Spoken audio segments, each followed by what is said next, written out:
कैसे बन गया एक भिखारी रातों रात 1200 करोड़ का मालिक? क्यों एक अमीर बिजनेसमैन ने करवाई अपनी खूबसूरत बेटी की शादी झोपड़पट्टी में रहने वाले एक गरीब से? और जब उस गरीब की हकीकत पता चली तो क्यों डर कर कांपने लगे शहर के अमीर लोग?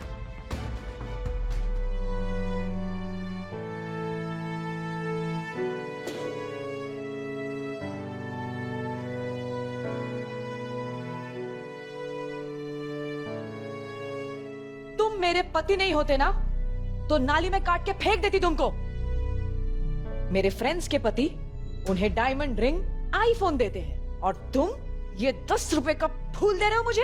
हाँ, तुम्हें तो पति कहते हुए शर्म आती है मुझे। मूव।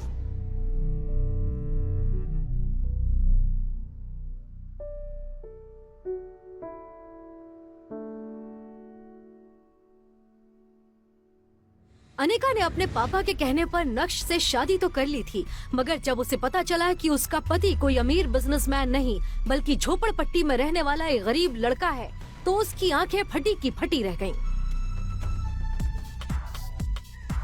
फिर अनिका ने ये शर्त रखी थी कि घर के बाहर किसी को पता न चले कि नक्श उसका पति है।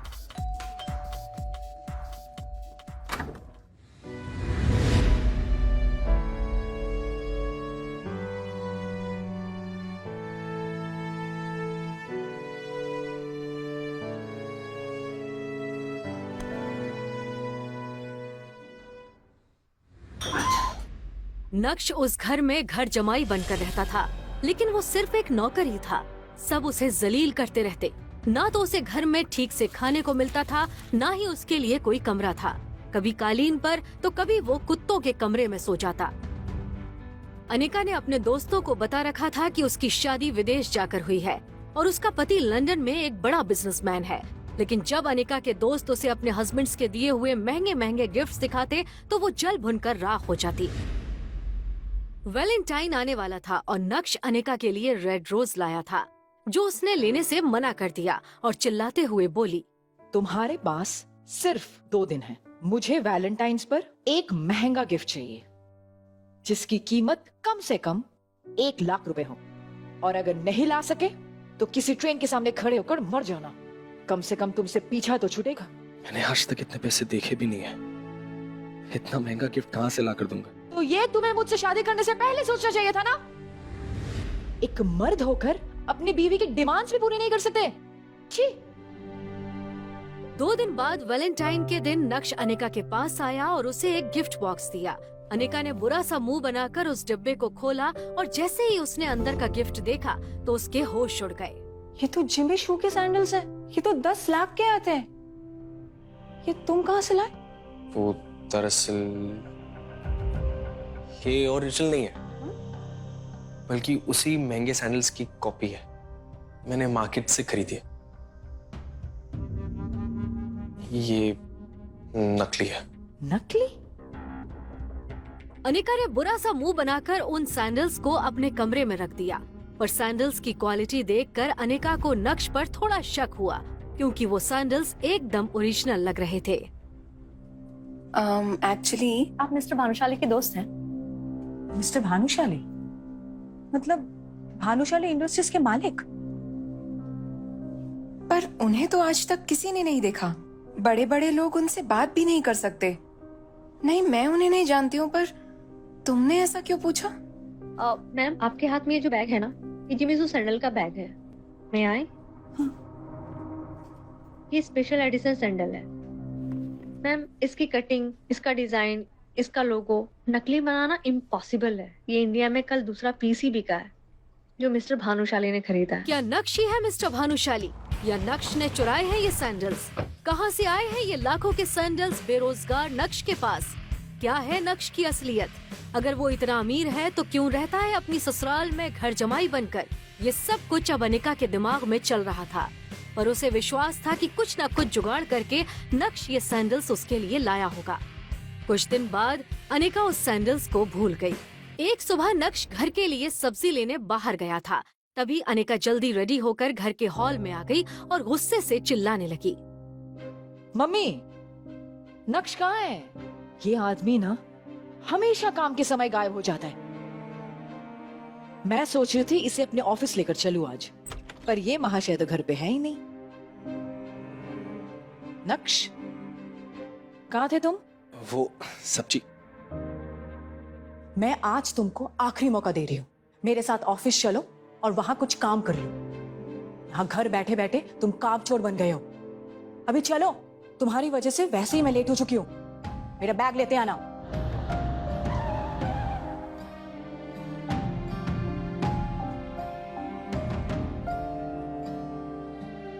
ये सब लेकर आओ।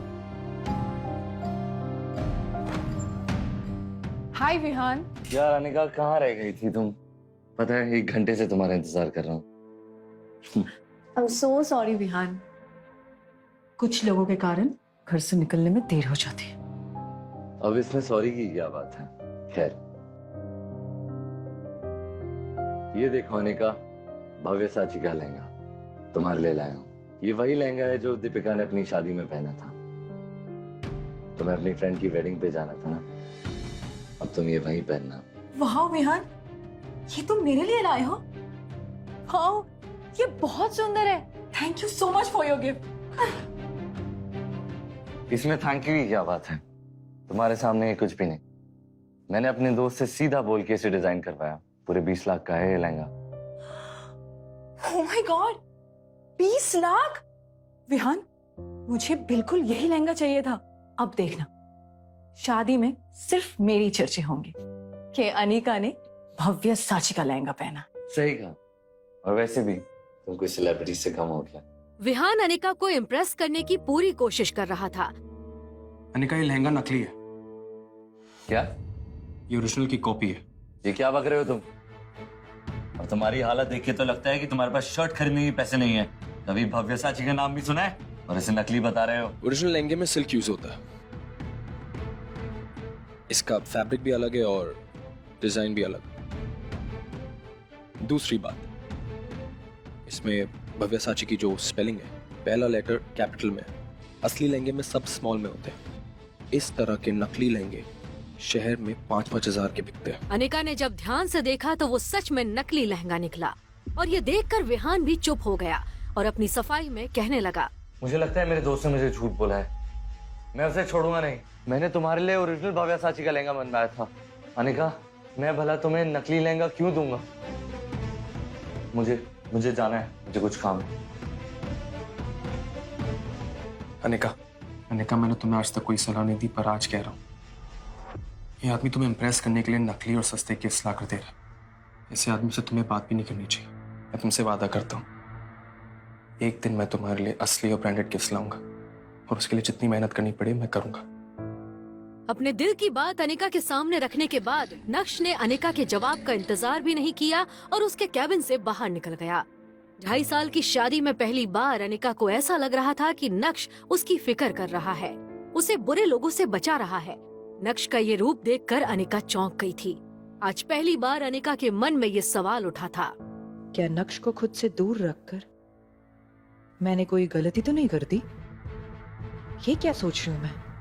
विहान मेरा बिजनेस पार्टनर है, अमीर है, सक्सेसफुल बिजनेसमैन है, हमारे कंपनी का मेन इन्वेस्टर। नक्श की इस हरकत की वजह से अगर विहान मेरी कंपनी से बैकआउट कर गया तो क्या होगा? नक्श की वजह से मैं मेरी इतने सालों की मेहनत को जाने नहीं दे सकती। मुझे नक्श की नहीं, मुझे विहान की जरूरत है। ऐसा सोचकर अनिका को नक्श पर और गुस्सा आने लगा। नक्श, ये क्या पागलपन है? हाँ, तुम्हें इतना हक किसने दिया है कि तुम मुझे अपनी बेतुकी सलाह दे सको? Shut up! तुम्हारी हिम्मत कैसी हुई? मेरी गलती थी कि तुम्हें यहां पर लेकर आई। अब तुम यहां से चुपचाप निकल जाओ। Just leave. बेहोश, जाता कहाँ है? सुनना ही नहीं देता क्या? कब से आवाज दे रहा हूं, बहरा है क्या? तूने मेरे ही सामने मेरे गिफ्ट का मजाक कैसे उड़ाया? और तू खुद को भी बेच देगा ना, तब भी वैसा गिफ्ट नहीं खरीद पाएगा। और दूसरी बात, तुझे तेरी औकात पता होनी चाहिए। साले गरीब, फटीचर, घर जमाई, मुझसे जबान लड़ाते हैं। नक्श अभी भी सबके सामने हंगामा करने के मूड में नहीं था, लेकिन जब कोई आपकी खामोशी का फायदा उठाने लगता है तो बोलना जरूरी हो जाता है। पहली बात, जो पीछे खड़ी है ये मेरी बीवी है, तो अच्छा होगा कि तुम इससे दूर रहो। दूसरी बात, मेरी बीवी को तुम जैसे इंसान से गिफ्ट्स लेने की जरूरत नहीं है, मैं उसे खुद लाकर दे सकता हूं। तो अपने ढोंगी दिखावा बंद कर।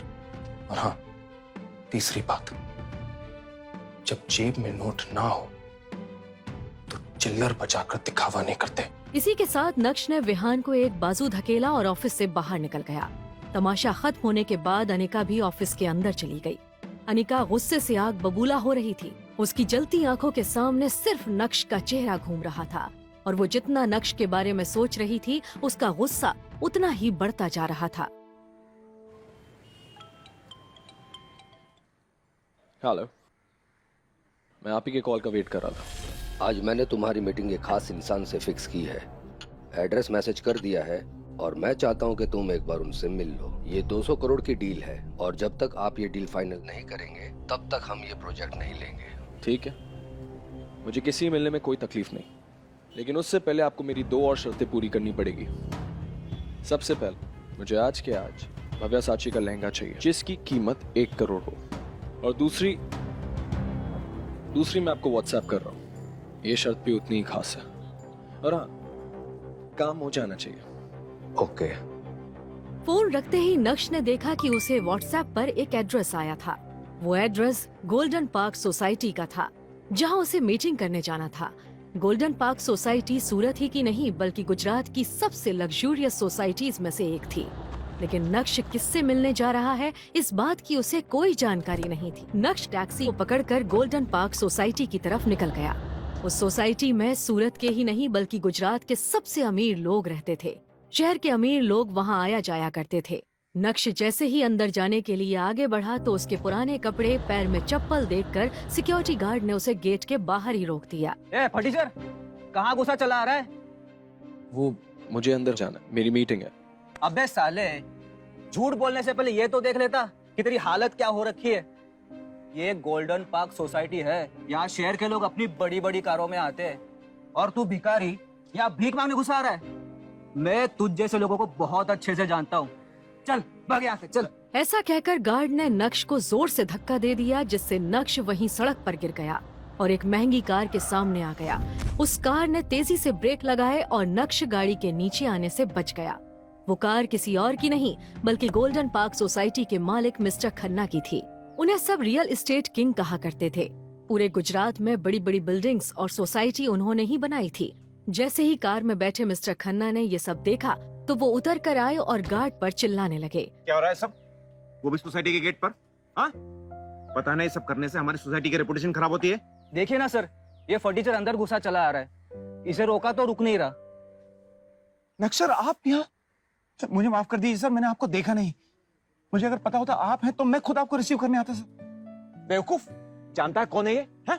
तूने यहाँ सर के सामने मेरी इज्जत खराब कर दी। मैं तुझे अपनी नौकरी से निकालता हूँ।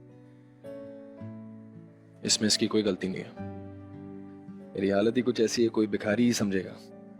लेकिन सर आप यहाँ इस हालत में? मैं आपसे 4 साल पहले जब मिला था तो आप बिल्कुल अलग थे, और अब? मिस्टर खन्ना, कुछ ऐसा हुआ जो मैं आपको बता नहीं सकता, पर हाँ, जल्दी सब कुछ बदल जाएगा। फिलहाल मुझे अंदर एक मीटिंग के लिए जाना है। मैं आपसे फिर बाद में मिलता हूँ। Sure sir. खन्ना साहब इस फटीचर के सामने इतना गिड़गिड़ा क्यों रहे?